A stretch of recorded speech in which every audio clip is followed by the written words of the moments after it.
warahmatullahi wabarakatuh.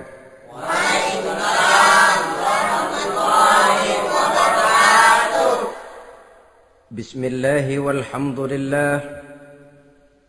Wassalatu wassalamu ala sayyidina Rasulillah wa ala alihi wa sahbihi wa mawalah. La hawla wa la quwwata illa billah, amma ba'du. Saudara-saudara kaum muslimin yang berbahagia, di dalam kehidupan ini kita senantiasa mengambil iktibar, contoh dan teladan dari orang-orang sebelum kita. Itu sebabnya kepada baginda Nabi kita Muhammad sallallahu alaihi wasallam Allah Subhanahu wa taala menjelaskan cerita para nabi sebelum beliau dalam ayat "Tsumma naqussu 'alaika min amba'ir rusuli ma nusabbitu bihi fu'adak." Demikianlah kami ceritakan kepadamu wahai Muhammad sebagian dari kisah para rasul-rasul sebelum kamu yang dengan itu akan memperkuat hatimu, meneguhkan keyakinanmu dan memantapkan pendirianmu. Inilah manfaatnya belajar dari sejarah. Jadi jangankan kita, baginda Nabi sendiri pun oleh Allah Subhanahu wa taala diceritakan sejarah para nabi sebelum beliau yang dimusuhi oleh umatnya, yang dicaci maki oleh kaumnya, yang terusir dari kampung halamannya, bahkan sampai ada yang terbunuh oleh umatnya. Itu seluruhnya merupakan iktibar manusabbitu bihi fu'adak, untuk memantapkan langkahmu, meneguhkan keyakinanmu dan menguatkan pendirianmu menghadapi perjuangan ini. Sehubungan dengan itu, pada pertemuan kali ini Al-Fakir ingin menyampaikan satu cuplikan kecil dari kehidupan seorang sahabat utama baginda Nabi, yaitu Sayyidina Umar ibn al-Khattab radhiyallahu anhu. Beliau adalah Umar bin Khattab bin Nufail bin Abdul Uzza dari suku Quraisy, golongan Bani Adi. Perawakannya tinggi, kekar dan gagah, melambangkan sifatnya yang pemberani, tegas dan tidak pernah kenal takut kepada siapapun. Sebelum mendapat hidayah, Umar bin Khattab termasuk orang yang berdiri di barisan orang-orang yang memusuhi umat Islam. Ia terperangkap dalam tradisi jahiliyah, di mana gemar berperang dan bermabuk-mabukan juga merupakan hal-hal yang pernah dilaksanakan dalam kehidupannya sebelum beliau masuk ke dalam agama Islam. Oleh karena itu, dalam kehidupan beragama, hidayah merupakan sesuatu yang penting. Bagaimanapun banyaknya dosa dan kesalahan yang telah dilakukan oleh seseorang, tidak seharusnya menyebabkan ia putus asa dari rahmah Allah. Sebaliknya, bagaimanapun banyak kebajikan dan kebaikan yang sudah dikerjakannya, tidak perlu membuat dia besar hati, puas, bangga, apalagi menjadi lalai karenanya. Sebab kita belum tahu akan bagaimana ujung perjalanan dari kehidupan kita ini. Saudara-saudara, kisahnya pun masuk Islam merupakan peristiwa yang menarik. Pada satu hari, dengan pedang terhunus, Umar bin Khattab menuju Darul Arqam, tempat di mana baginda Nabi biasa berkumpul dengan para sahabat.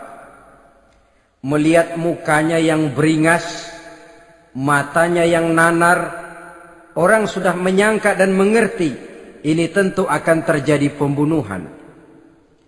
Dalam perjalanan menuju Darul Arqam, Umar bertemu dengan Nuaim bin Abdullah. Nuaim bertanya, "Ya Umar, mau kemana ente?" "Mau membunuh itu, si murtad itu," kata. "Si murtad yang mana?" "Yang mana lagi?" "Itu." yang memecah belah kita, yang menghina berhala-berhala kita, yang menjelek-jelekkan nenek moyang dan keturunan kita. Siapa lagi kalau bukan Muhammad? Kata Nuaim Umar, enggak salah. Tidak salah lagi. Salah Umar. Salah kenapa? Apa kamu enggak malu? Kamu mau pergi membunuh Muhammad, sementara adikmu sendiri Fatimah, dia sudah termasuk salah seorang pengikut Muhammad. Mendengar ini, muka yang memang tadinya sudah marah dan merah, tambah jadi kelabu.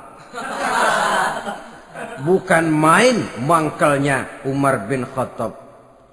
Orang lain dia musuhi, orang lain dia kejar-kejar. Ini malah adiknya sendiri menjadi pengikut dari baginda Nabi.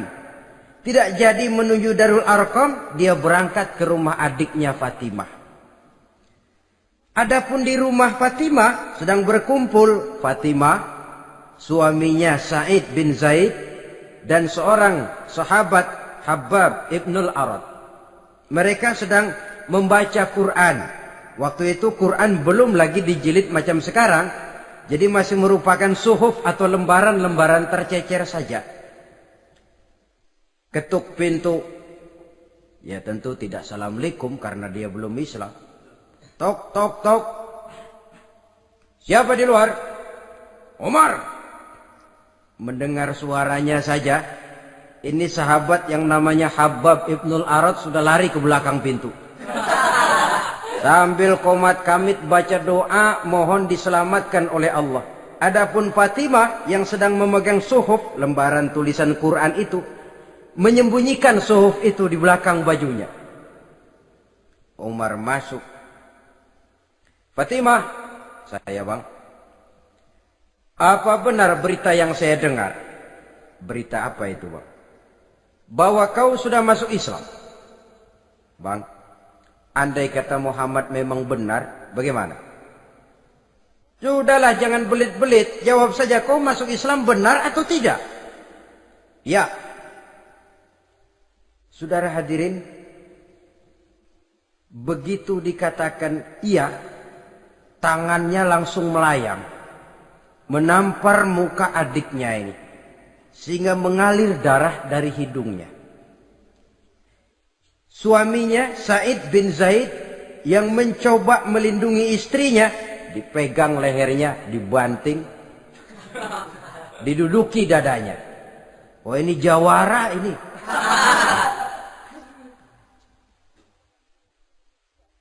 Namun pada saat sedemikian, suara kebenaran terpantul dari mulut Fatimah, adik dari Umar bin Khattab ini.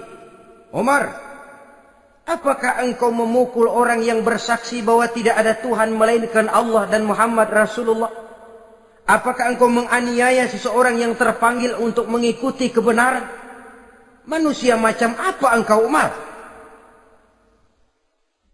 Saudara, memang dia orang keras, tapi hatinya mudah menerima kebenaran. Sehingga mendengar kalimat adiknya ini tercenung dia sejenak, melongo, bengong kata anak sekarang. Ini kalau tidak karena keyakinan yang mantap, tidak mungkin orang ini, anak adik saya ini bicara macam begini. Umar, mengapa engkau memukul orang yang bersaksi bahwa tidak ada Tuhan melainkan Allah dan Muhammad Rasulullah? Mengapa engkau pukul orang yang mengikuti kebenaran, menerima hidayah dari Allah? Begitu yakin dan mantapnya, walaupun di tengah satu hal yang sangat menakutkan. Siapa yang tidak takut orang Quraisy berhadapan dengan Umar bin Khattab yang dikenal sebagai singa padang pasir pada waktu itu? Malahan dia termasuk salah seorang jagoan di tradisi masyarakat jahiliyah itu. Ada satu pasar yang namanya pasar Ukaz. Tiap tahun di pasar itu diadakan pesta. Pertama pertandingan syair. Jadi penyair waktu itu jadi kebanggaan. Syair-syair yang menang itu digantung di dinding Ka'bah. Jadi setiap suku akan bangga kalau mempunyai ahli syair yang hebat. Nah, lalu diadakan juga lah perlombaan balap kuda, memanah, termasuk gulat. Lah Umar ini tiap kali pertarungan mesti menang. Belum pernah ada yang berhasil mengalahkan dia. Jawara. Saudara-saudara, mendengar adiknya begitu mantap hatinya. Apalagi ketika adiknya berkata begitu, suhuf, lembaran yang disembunyikan di belakang bajunya tersembul. Apa yang kau sembunyikan di balik bajumu itu? Suhuf. Apa suhuf itu? Lembaran Al-Quran. Coba saya lihat. Enggak boleh. Kenapa? Kamu kotor. Orang kotor tidak boleh megang Quran. Saya mau lihat. Enggak boleh. Kalau kamu mau lihat, mandi dulu. Diturutinya permintaan adiknya itu. Lalu diambilnya suhuf tadi. Dia baca. Kebetulan ayat yang dibacanya, ayat pertama dari surah Toha, yang berlanjut dengan ayat 14 pada surah yang sama. Dia baca. Bismillahirrahmanirrahim. Toha. Ma anzalna ilaikal Qur'ana litashqa. Illa tazkiratan liman yakhsha.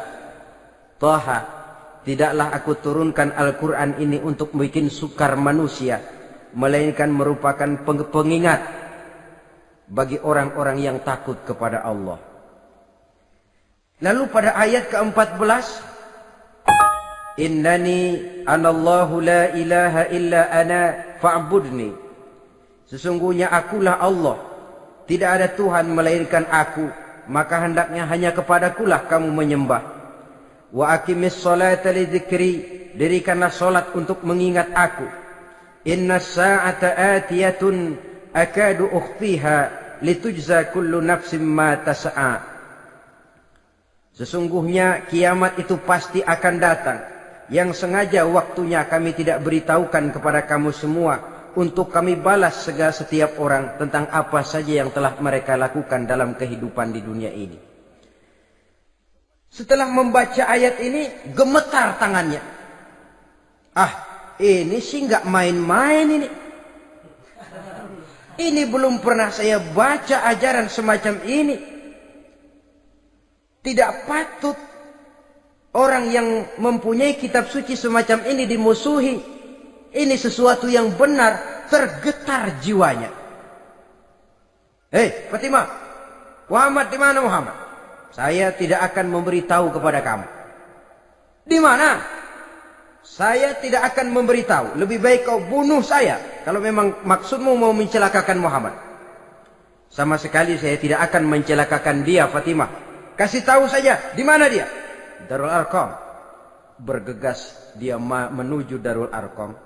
Di dalam Nabi memang sedang kumpul dengan para sahabat. Termasuk ada Sayyidina Hamzah yang juga terkenal jawara juga. Ketuk pintu. Ketuk pintu. Siapa di luar? Umar. Di dalam ini geger sebagian sahabat. Umar datang ini pasti bencana. Umar datang, wah, kalau istilah kampung, kerok dan urusan.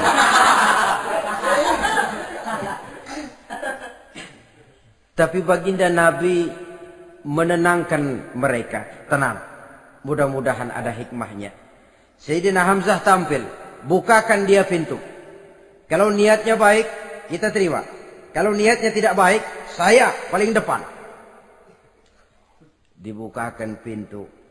Begitu dibukakan pintu, Umar masuk merangkul baginda Nabi. Kemudian dengan tersendat, Ashhadu an la ilaha illallah wa ashhadu annaka ya Muhammad Rasulullah. Saya bersaksi tidak ada Tuhan melainkan Allah, dan saya bersaksi bahwa engkau hai Muhammad adalah utusan Allah.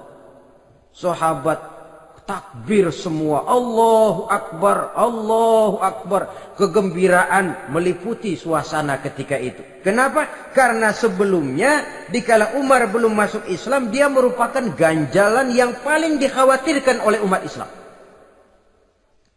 Setelah dia masuk Islam, jelas merupakan satu keuntungan yang sangat besar.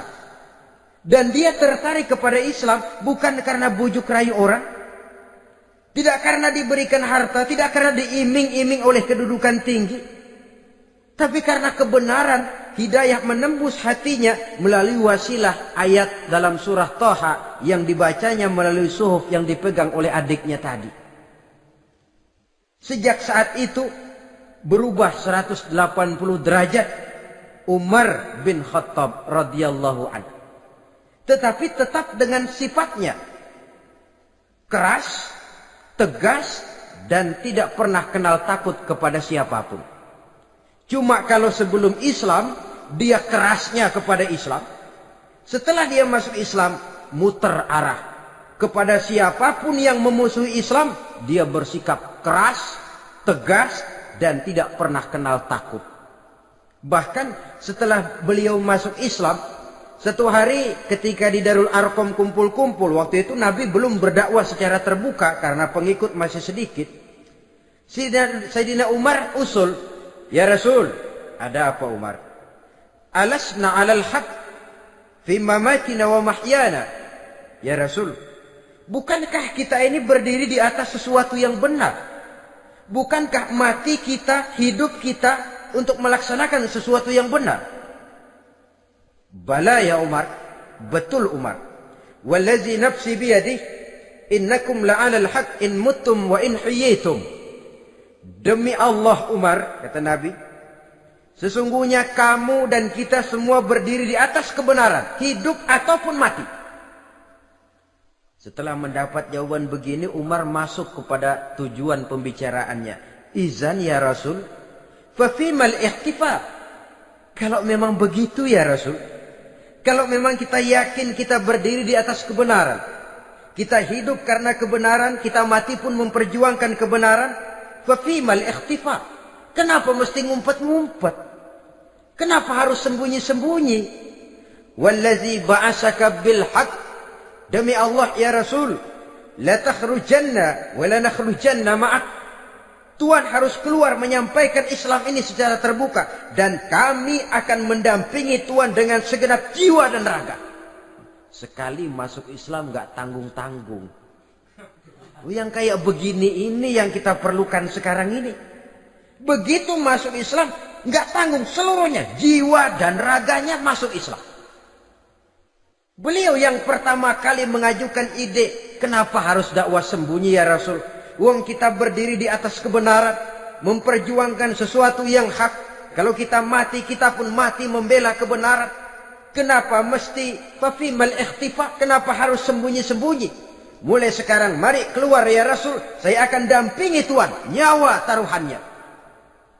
Saudara hadirin yang saya hormati,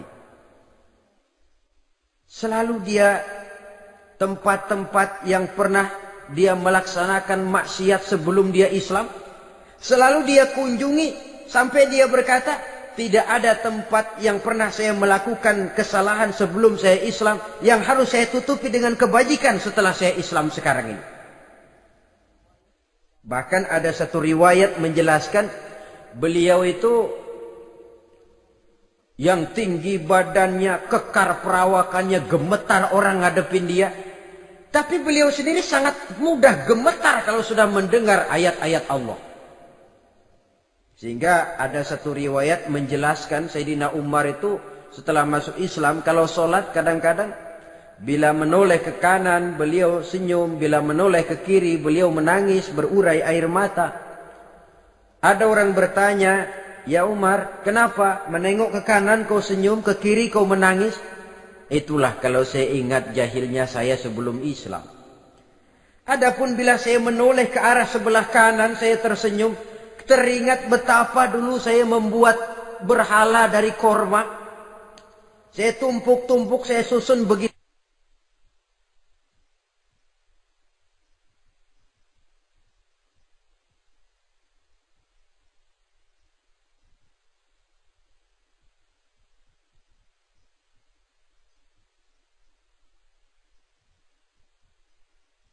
Itu rupa.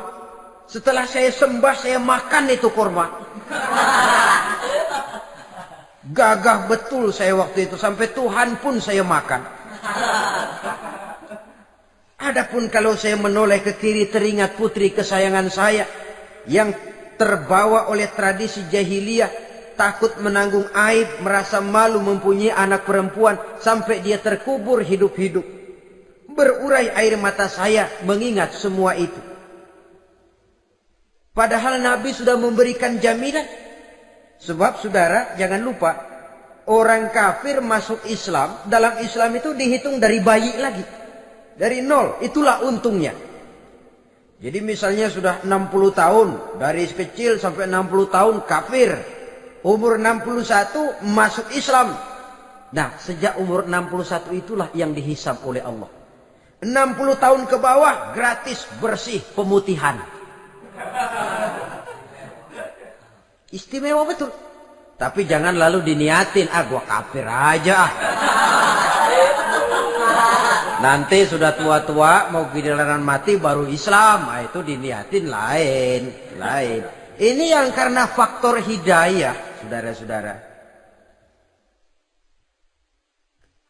Nah, cintanya kepada baginda Nabi luar biasa. Dalam setiap pertempuran beliau selalu di front terdepan. Bahkan demikian cintanya sampai ketika hari di mana baginda Nabi wafat, saudara-saudara. Disampaikan berita wafat Nabi kepada Umar ini. Ya Umar, baginda Nabi sudah wafat. Kamu ngomong apa? Baginda Nabi sudah wafat. Bukan sedih, nyabut pedang, keluar matanya melotot. Siapa yang bilang Muhammad mati, saya tabas batang lehernya. Begitu cintanya beliau kepada baginda Nabi, sampai-sampai nggak menerima kalau Nabi wafat. Taruhlah nggak bisa mati bersamaan, bolehlah mati beriring-iring saja barangkali maksudnya. Saudara-saudara, cabut pedang, kelayaban kemana-mana. Ayo, siapa ngomong Muhammad mati, saya tebas batang lehernya. Sampai bertemu dengan Sayyidina Umar, Sayyidina Abu Bakar. Di tempat orang banyak, Sayyidina Abu Bakar yang bijaksana ini pidato. Ayuhan nas, man kana ya'budu Muhammadan fa inna Muhammadan qad mata. Wa man kana ya'budu Allah fa inna Allah hayyun la yamut. Wahai manusia, barang siapa yang menyembah Muhammad, maka Muhammad sudah mati. Tetapi barang siapa yang menyembah Allah, Allah akan hidup selamanya dan tidak akan pernah mati. Mendengar pidato ini, Sayyidina Umar sadar bahwa sebenarnya yang tidak bisa mati itu cuma Allah. Bagaimanapun agungnya baginda Nabi, besarnya baginda Nabi, tinggi akhlak budi pekertinya Nabi, cintanya beliau kepada Nabi, toh Nabi manusia. Dan manusia harus mati. Kemudian dibacakan surah Ali Imran ayat 144. Wa ma Muhammadun illa rasul qad khalat min qablihi rusul afa immata aw qutilan qalabtum ala aqabikum. Muhammad tidak lain daripada manusia, telah datang kepadanya rasul. Apakah jika ia mati engkau kembali menjadi murtad atau mundur ke belakang? Mendengar ayat ini dibacakan, Sayyidina Umar sadar, berurai air matanya, menangis dalam kesedihannya.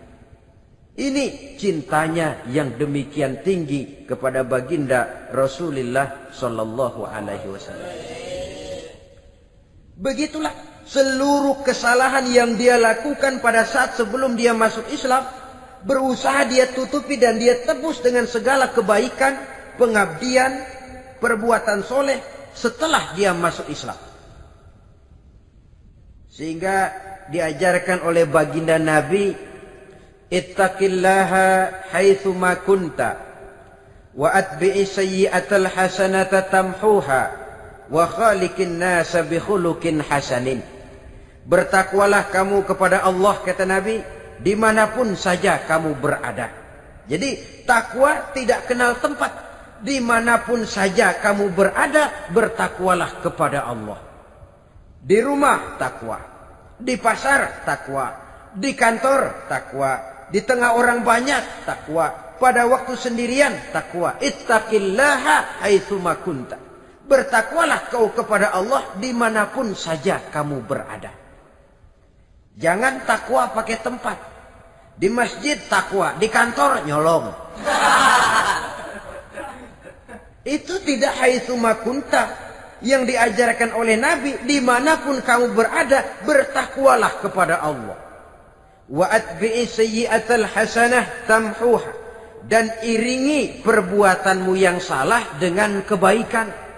Jadi kalau satu saat terselip kita berbuat salah, cepat iringi dengan kebaikan, tamhuha, dengan harapan kebaikan yang kita kerjakan akan menutupi dosa yang terselip kita lakukan. Ngomongin orang, astagfirullahalazim, banyak istighfar. Istighfarnya mudah-mudahan bisa nutupin dosa karena ngomongin orang. Tapi jangan lalu tambah sulap. Ngomongin orang istighfar, terus ngomongin lagi istighfar lagi. Itu tentu tidak bisa dengan cara begitu. Barangkali terselip pernah mengambil harta orang tanpa alasan yang hak, imbangi dengan rajin sedekah misalnya. Barangkali pernah menyakiti hati orang, imbangi dengan perbuatan yang bisa menyenangkan hati orang lain. Itu namanya mengiringi perbuatan yang bersifat salah dengan kebajikan. Ini yang dilakukan oleh Sayyidina Umar. Setiap pelosok hampir dia datangi. Tempat-tempat di mana dia pernah melakukan kesalahan sebelum Islam, di sana dia tegakkan kebajikan dan kebaikan. Kegagahannya, keperkasaannya, keberaniannya sepenuhnya bulat-bulat sudah diwakafkan untuk kepentingan Islam. Saudara hadirin yang saya hormati, diperlukan orang-orang yang punya keberanian macam Sayyidina Umar. Berani karena panggilan hidayah, bukan berani babi. Babi berani juga babi, cuman nyeruduk. Artinya berani yang tanpa pertimbangan. Berani yang tanpa pertimbangan pada akhirnya akan menyulitkan kita sendiri. Beliau gagah, beliau berani, beliau punya kekuatan, beliau punya wewenang. Dan itu dimanfaatkannya untuk menjadi backing baginda Nabi kita Muhammad sallallahu alaihi wasallam. La takhrujanna wa la nakhrujanna ma'ak ya Rasul. Ya Rasul, keluar, sampaikan dakwah secara terbuka. Saya akan mendampingi Tuhan. Jika ada yang ganggu Tuhan, saya paling depan. Backing yang mendampingi Rasul untuk menyampaikan risalah Islamiyah ini. Saudara hadirin yang saya hormati, wa khaliqin nasa bi khuluqin hasanin, kata Nabi. Dan pergaulilah manusia dengan akhlak yang baik, karena dengan ini kau bisa mengambil hati orang. Dalam hadis lain katakan, innakum la tas'una an-nasa bi amwalikum walakin yas'uhum minkum bastul wajhi wa husnul khuluq. Kamu tidak akan bisa menyenangkan orang banyak dengan hartamu, tapi kamu bisa ambil hati mereka dengan budi pekerti yang luhur dan muka yang manis. Dengan harta belum tentu kita bisa menyenangkan semua orang. Tapi budi pekerti yang luhur, muka yang manis, itu yang akan bisa membuat kau menyenangkan orang banyak.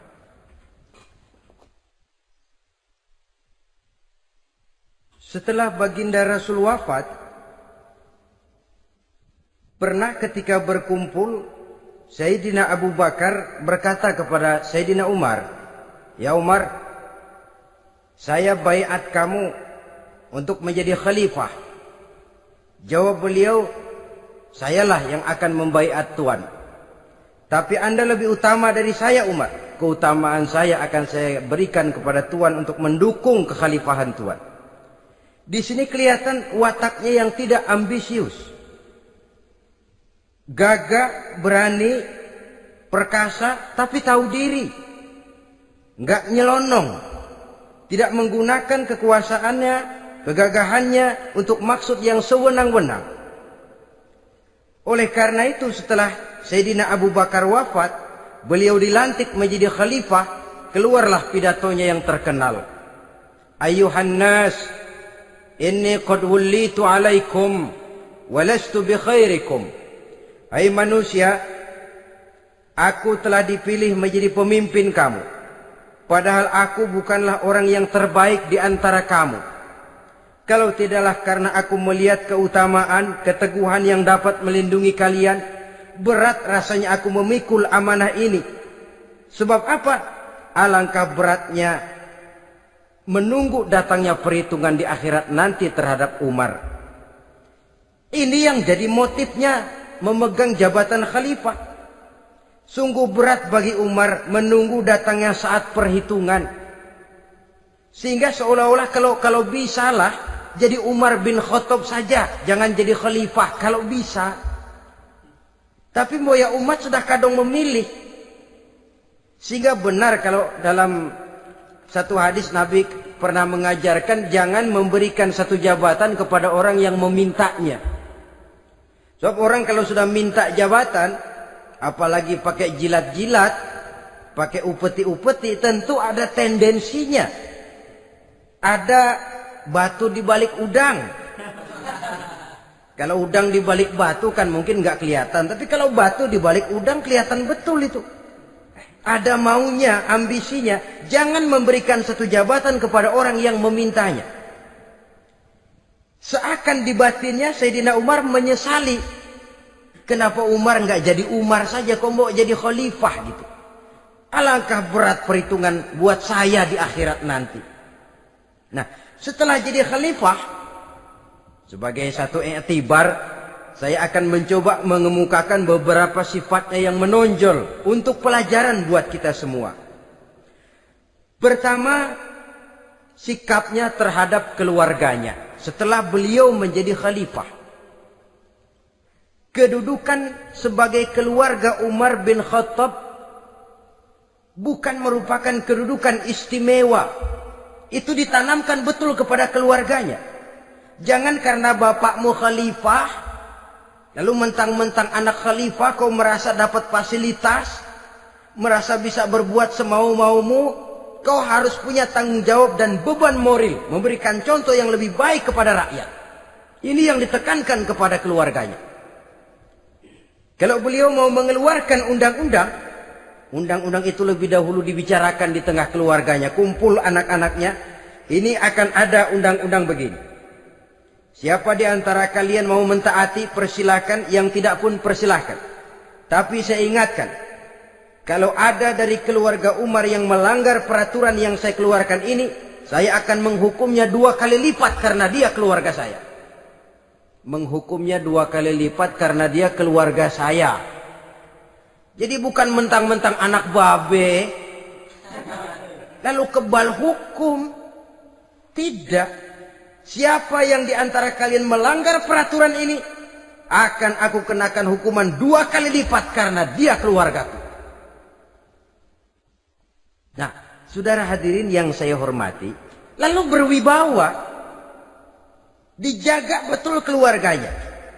Suatu hari beliau datang ke rumah putranya Abdullah bin Umar. Ketika masuk dilihatnya Abdullah bin Umar sedang makan daging. Makan daging. Merah muka Umar. Mentang-mentang anak khalifah ya. Mentang-mentang anak Amirul Mukminin ya, kamu makan daging. Lihat tuh rakyat kita masih banyak yang kelaparan, makan daging, makan roti keras. Padahal itu halal. Sesuatu yang diperoleh dengan usahanya sendiri. Tetapi begitu hati-hatinya Umar untuk menjaga pandangan orang. Keluarga khalifah merupakan beban moral sebab akan dijadikan contoh oleh rakyatnya. Mentang-mentang anak khalifah ya makan daging. Lihat tuh rakyat, roti keras digarotin. Lain saat beliau pergi ke satu pasar. Di situ dilihat ada sapi gemuk-gemuk.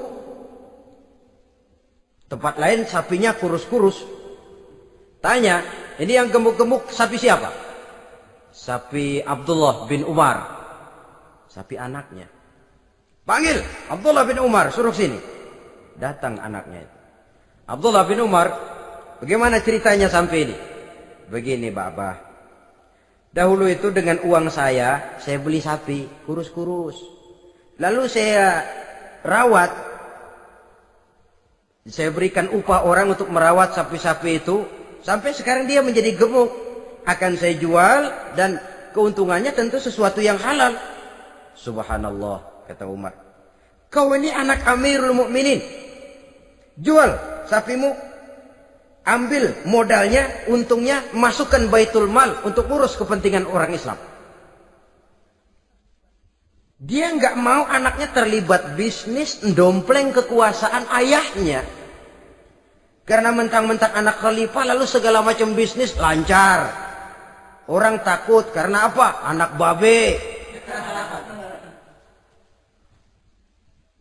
Ada lagi.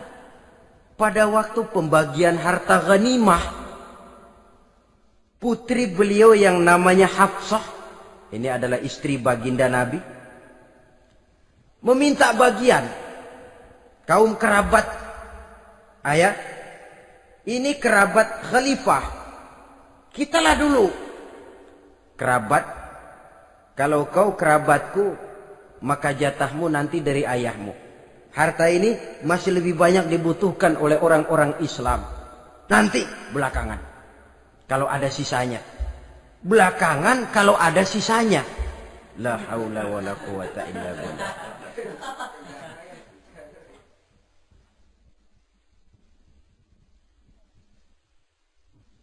Saudara hadirin, itu terhadap keluarganya.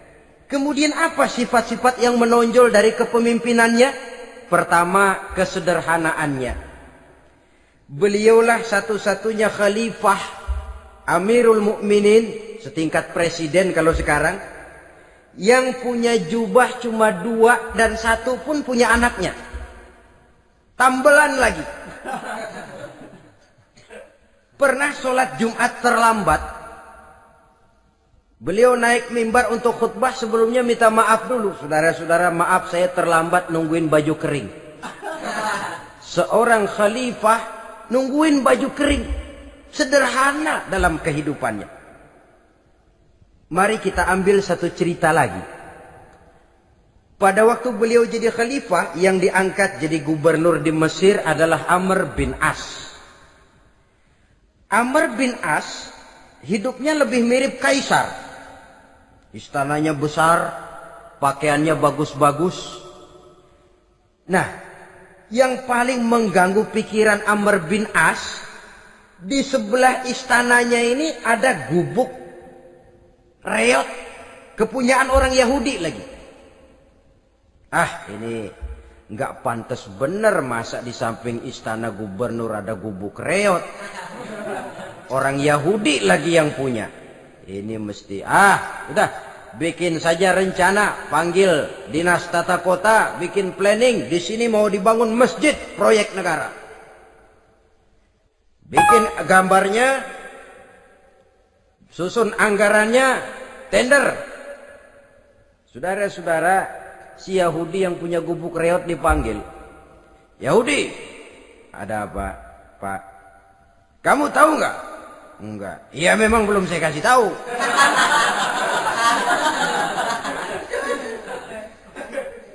Ada apa, Pak?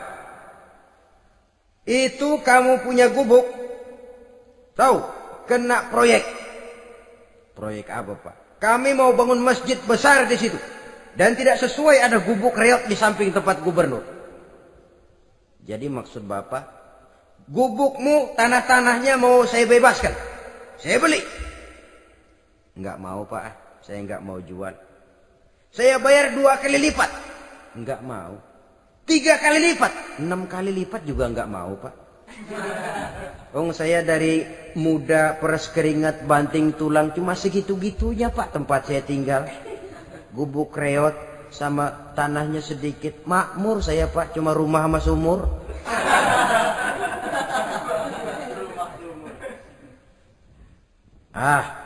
Ini Yahudi kelewatan juga. Akhirnya turun perintah, sudah, kalau dia nggak mau dibebaskan, gusur saja, tarik, ambil bulldozer.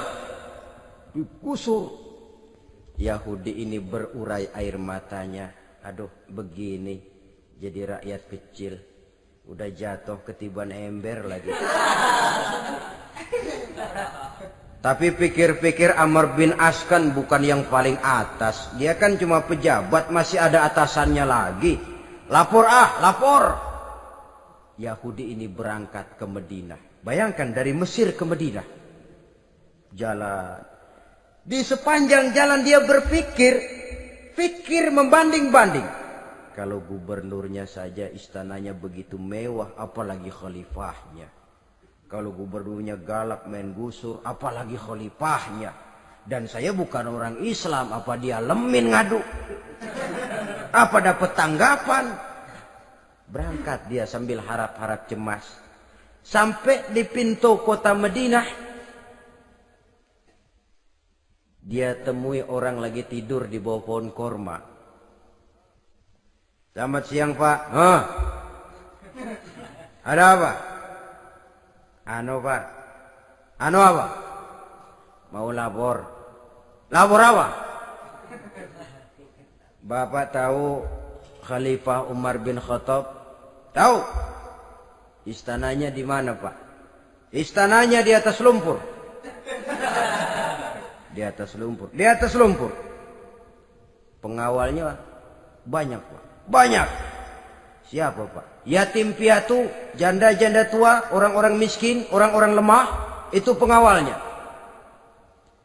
Pakaian kebesarannya apa sutra apa, Pak? Pakaian kebesarannya malu dan takwa. Saya nggak ngerti, Pak. Itulah Umar bin Khattab. Lalu orangnya sekarang di mana, Pak? Di depan ente. Rupanya yang dia tanya itulah orangnya. Gemeter Yahudi ini, keringat bercucuran. Coba, istananya di atas lumpur. Sebab beliau berprinsip, bagaimana saya bisa menghayati nasib rakyat kalau saya tidak merasakan apa yang mereka rasakan? Bagaimana saya nggak bisa tahu sakitnya lapar kalau saya belum pernah kelaparan? Itu prinsipnya. Istananya di atas lumpur. Para pengawalnya yatim piatu, janda-janda tua, orang-orang miskin, orang-orang lemah dan tidak mampu. Dan pakaian kebesarannya malu dan takwa. Kamu dari mana? Dari Mesir, Pak. Ada apa? Mau laporan gubernur Bapak di Mesir yang namanya Amr bin As. Kenapa? Main gusur aja, Pak. Ceritanya? Iya, dia mau bangun masjid. Kebetulan di areal itu saya punya tanah sama gubuk segitu-gitunya. Saya nggak mau dibeli, digusur, Pak. Saya mau mencari keadilan. Begini. Kamu lihat tempat sampah itu? Lihat. Di situ banyak tulang.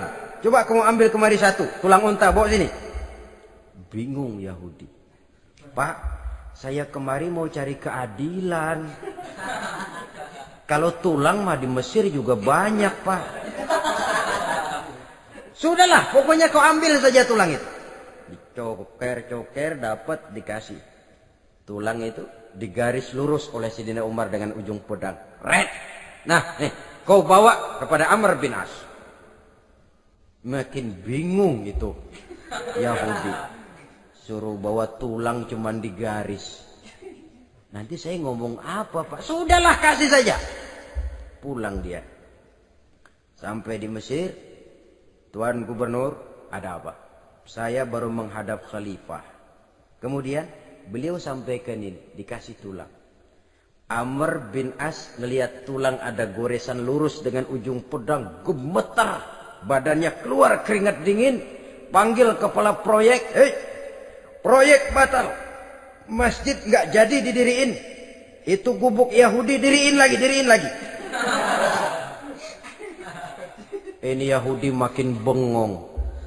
Ini gubernur dapat tulang doang segitu takutnya.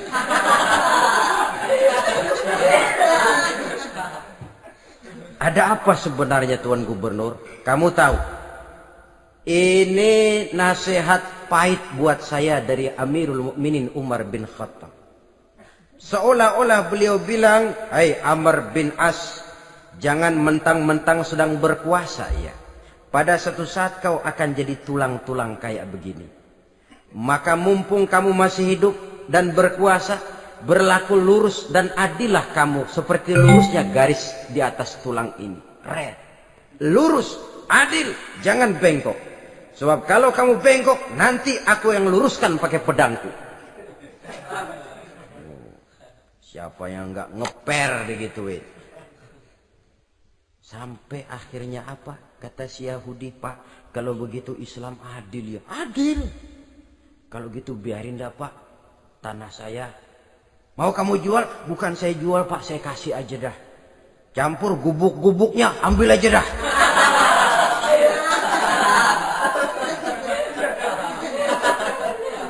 Masuk Islam si Yahudi ini oleh karena keadilan dari Umar bin Khattab. Begitulah kesederhanaan hidupnya. Sampai saudara, yang ironi betul, pernah Utsman bin Affan, Ali bin Abi Thalib, Thalhah dan Zubair kumpul mendengar berita bahwa Sayyidina Umar ini punya hutang. Bayangkan, seorang khalifah untuk melangsungkan hidupnya sampai punya hutang. Padahal Baitul Mal di bawah kekuasaannya. Berunding Utsman, Ali, Thalhah, Zubair. Kalau kita langsung ngomong sama Umar nggak enak dong, dia nggak bakalan terima. Lewat putrinya aja, Hafsah. Baik. Hafsah ngomong sama Umar, Abah, kenapa? Bagaimana kalau honor Abah ditambah, ditingkatkan supaya hutang bisa ketutup? Hafsah, saya Abah. Siapa yang nyuruh kamu ngomong begitu? Enggak ada. Ada. Saya tahu ada ini. Kalau enggak ada kamu enggak mungkin ngomong begitu. Tapi orangnya kalau saya tuntut mereka mungkin enggak mau. Sekarang saya mau tanya Hafsah, kau kan istri Rasul, betul? Nah, saya mau tanya, suamimu makanannya apa? Daging? Bukan. Roti. Tempat tidurnya kasur empuk? Bukan. Kain kasar yang kalau musim panas kami bentangkan, kalau musim dingin separuh buat tidur, separuh buat selimut. Pakaian yang dibelikan untukmu berapa banyaknya? Cuma 2. Nah, itu guru saya. Orang yang paling saya cintai. Dan itu yang saya ikuti. Bahkan setelah beliau wafat, Sayyidina Umar ini, hutangnya ditanggungkan kepada anaknya Abdullah bin Umar. Dan itu pun dilunasi dengan menjual rumahnya. Sehingga rumahnya itu disebut Darul Qadha, rumah bayar hutang. Begitu kesederhanaannya. Jadi nggak pakai aji mumpung jadi khalifah lalu kayak ikan gurita, tangan yang mana aja megang. Itu kan mental monyet. Monyet itu kan begitu. Tangan megang kiri kanan, mulut ngawal, kaki megang, temennya dikasih masih ngerampas juga. Monyet rakus betul itu. Itu kesederhanaannya. Kenapa kesederhanaan ini timbul? Karena sikap zuhudnya. Zuhud itu tarkud dunia li ajlil akhirah. Orang yang mengambil dunia hanya yang diperlukan dengan lebih mengutamakan kehidupan akhirat. Watak zuhudnya yang sangat menonjol. Dialah pahlawan yang paling berani di medan perang. Dialah imam yang paling khusyuk di masjid. Dan tidak jarang kalau sholat sendiri, begitu membaca ayat yang menceritakan neraka, nangis berurai air matanya. Saudara hadirin ma'asyiral muslimin rahimakumullah. Jadi kesederhanaan dan kezuhudan ini bukan lewat teori disampaikan oleh Umar. Bukan lewat penataran seluruh aparat, tidak. Lewat contoh konkret, inilah saya. Contoh sederhana dan zuhud. Bagaimana saya akan bisa merasakan penderitaan ini kalau saya sendiri tidak pernah menderita? Bagaimana saya akan tahu sakitnya lapar kalau saya belum pernah kelaparan? Maka tanpa penataran, tanpa upgrading segala macam, berhasil karena prinsip keteladanan. Beliau jadi contoh utama.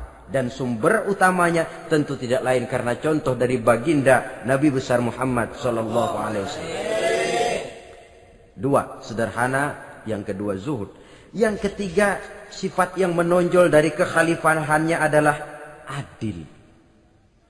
Kalau sudah bicara soal hukum, dia tidak pernah kenal kompromi. Adalah seorang pemuka Nasrani masuk Islam. Namanya Jabalah bin Aiham. Ketika dia bikin haji, kain ihramnya keinjak orang Arab yang hitam. Badui. Jengkel. Dia merasa bekas tokoh. Enak aja nih orang udah jelek nginjak lagi. Ditempeleng orang tadi. Orang ini lapor kepada Umar. Panggil Jabalah bin Aiham. Panggil. Kau ditampar? Betul Khalifah. Tampar dia. Tampar lagi. Dipukul orang itu. Di depan Sayyidina Umar. Jadi tidak karena kau ini bekas kepala suku, kau ini bekas orang terhormat, lalu ada kebijaksanaan yang tidak bijaksana. Kebijaksanaan yang akhirnya jadi tidak bijaksana. Dan itu memang sudah dimulai dengan memblokir keluarganya. Tidak satu keluarganya pun yang boleh mempunyai perasaan bahwa menjadi keluarga khalifah merupakan fasilitas dan keuntungan. Kau jangan makan di atas punggungku. Kau jangan menikmati fasilitas di atas keringatku. Dan tidak ada keinginan mewariskan jabatan khalifah kepada anak-anaknya. Pernah beliau musyawarah. Saya bingung. Kenapa khalifah? Gubernur Kufah ini sulit nyari orang. Diangkat yang lemah, rakyat ngeluh. Diangkat yang keras, rakyat juga ngeluh. Ada calon khalifah. Kalau ini mah nggak salah lagi nih buat gubernur Kufah. Siapa? Abdullah bin Umar. Anak beliau sendiri. Melotot matanya. Jangan macam-macam kau. Cukup satu orang Umar memegang jabatan ini. Kalau berhasil, kami keluarga Umar sudah merasakannya. Kalau gagal, cukup kegagalan seorang Umar. Tidak berusaha mengorbitkan anaknya. Wah, anak babe diangkat jadi ano. Tidak, malah diblokir. Cari yang lain. Tapi Abdullah bin Umar cukup syarat ya khalifah. Dia orang bertakwa dan soleh. Yang takwa dan soleh bukan cuma anak Umar. Anak orang lain juga banyak yang takwa dan soleh. Itu prinsipnya. Sehingga ketegasannya ini membuat orang jadi sungkan. Dan tidak seorang pun berani kirim-kirim upeti hadiah. Pernah itu ada pejabat dari Azerbaijan kirim makanan. Kue, mending apa? Kue. Gitu dicicipi enak. Enak juga ya kue ini. Enak khalifah. Ini di sana apa makan rakyat biasa? Bukan. Ini makanan orang-orang VIP. Nah, dibungkus lagi itu kue. Dibungkus. Ontamu mana? Di luar. Ambil, bawa pulang, serahkan lagi kepada gubernur di sana, kasih tahu salam dari Umar bin Khattab. Kenyangkan dulu rakyat dengan makanan seperti ini. Kita belakangan. Jadi kalau rakyat lapar, saya orang pertama yang akan merasakan kelaparan. Tapi kalau rakyat makmur, biarlah saya menjadi orang terakhir yang kenyang. Kan bagus prinsip itu. Jikalau rakyat kelaparan, saya akan jadi orang pertama yang merasakan lapar. Tapi kalau rakyat makmur, biar saya jadi orang terakhir yang kenyang. Jangan dibalik. Pada saat rakyat kelaparan, dia kekenyangan. Dan selanjutnya, sikap keadilannya ini, saudara-saudara, menyebabkan hukum lalu jadi berwibawa. Pernah beliau jalan-jalan di lorong kota Madinah. Di tempat yang namanya Harah bersama Aslam. Ada ibu-ibu, anaknya nangis. Lapar ma. Sabar, dikit lagi matang katanya. Emang tuh ibu lagi ngerebus. Bunyi, air ngegulak. Luguk. Umar lihati dari jauh. Belum juga matang. Nih anak dari nangis, lapar, sampai capek nangis, sampai tidur. Anak tidur, Umar samperin. Bu, emang masak apa sih kok nggak bisa matang? Saya nggak masak apa-apa tuan. Itu pating kerubuk apa? Ketika dibuka ya cuma air saja. Subhanallah, ibu sudah ngebohongi anak ibu sendiri. Habis harus bagaimana tuan? Saya sudah nggak punya makanan untuk dimasak. Sementara perut nggak kenal kompromi. Jalan satu-satunya, ya terpaksa anak saya bohongi. Saya bilang sebentar lagi matang sampai dia tidur sekarang ini. Memangnya Khalifah Umar gimana sih ngurusi rakyat? Subhanallah, dia orang zalim. Dia yang memegang urusan kami, tapi dia nggak tahu nasib saya. Anak kelaparan, keluarga terlantar. Oh begitu. Iya. Zalim betul Umar bin Khattab itu. Kalau begitu ibu tunggu sebentar. Dia pulang bersama Aslam menuju Baitul Mal. Dia ambil tepung 1 karung, dipikul sendiri. Dipikul sendiri, kata Aslam, ya Khalifah biar saya yang bawa. Jangan. Kenapa Khalifah? Apa kau kira kau sanggup mikul dosa saya di akhirat nanti? Biar saya yang mikul sendiri. Dia bawa ke tempat tuh ibu-ibu. Dia masakin sendiri. Nah bu, sudah matang, persilakan masak. Makan. Alhamdulillah Tuan. Mudah-mudahan Allah memberkahi Tuan. Tuan lebih baik dari Umar bin Khattab yang zalim itu. Memang sebenarnya Tuan siapa, kata tuh ibu? Saya. Iya. Saya ya Umar bin Khattab yang ibu bilang zalim itu. Gemetar si ibu. Gemetar si ibu. Tapi memang peka dan menghargai kritik orang. Tidak membungkam setiap orang yang nadanya sumbang atau berbeda. Kadang beliau berkata, saya khawatir karena orang terlalu segan dengan saya, lalu nggak ada yang berani negor kalau saya salah. Kan begitu biasanya. Karena sudah terlalu segan, lalu semuanya orang mau diaminin saja. Asal dibilang nggak benar, marah, jengkel. Lalu disingkirin, maunya diiyain, inge kulonuwun. Oke bos. Beliau bilang, saya khawatir kalau tidak ada orang yang mau menegur kesalahan saya jika saya terlanjur nanti. Tahu-tahu muncul orang, demi Allah, saya akan menegur Tuan dengan pedang saya ini. Cerah mukanya, senyum bibirnya, alhamdulillah, anak muda, saya memerlukan orang macam kau. Yang berani berkata ya terhadap yang benar dan tidak terhadap yang tidak benar, apa dan bagaimanapun resikonya. Di sini kelihatan sikap beliau menghadapi orang yang berbeda pendapat. Keadilan, keberanian dan ketegasan, cepat menerima kebenaran merupakan serentetan dari sifat-sifat utama beliau sejak masuk Islam sampai menjadi khalifah yang kedua. Bahkan dengan jasa beliau, Islam kemudian tersebar, menembus dinding Jazirah Arabia, memasuki Bizantium dan Persia, sehingga beliau juga dikenal sebagai periode Al-Futuhat Al-Islamiyah. Nah, saudara-saudara, inilah cuplikan kecil dari kehidupan seorang agung dan besar yang memang sangat terbatas kata-kata untuk melukiskan kebesaran itu. Namun yang secuplik ini mudah-mudahan menjadi sumbangan moral dalam rangka kita memperbaiki diri menuju kehidupan yang lebih baik. Terima kasih banyak atas segala perhatian. Mohon maaf atas segala kekurangan. Usikum wa nafsi bitaqwallah. Wassalamualaikum warahmatullahi wabarakatuh.